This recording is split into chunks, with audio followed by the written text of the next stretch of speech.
యేసు ప్రభువులో ఉన్నటువంటి శక్తి, పాపాన్ని క్షమించేటువంటి శక్తి, పాపమును తీసివేసేటువంటి శక్తి. ఈరోజు మనం గమనించినట్లయితే ఈ పక్షవాయువు కలిగినటువంటి ఒక వ్యక్తిని మోసుకొని వస్తూ ఉన్నారు. నడవలేడు, మంచం మీద ఉన్నాడు. మంచంతోనే తీసుకొని వస్తున్నారు యేసు ప్రభు దగ్గరికి.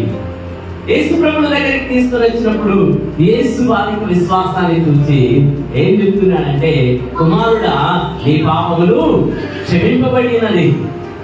వెంటనే అతనికి పాప క్షమాపణ కలుగుతున్నది, అతనికి స్వస్థత కలుగుతున్నది, విడుదల కలుగుతున్నది. వెంటనే అతను లేచి నడువు అన్నప్పుడు అక్కడి నుంచి లేచి నడుచుకుంటూ వెళ్ళాడు.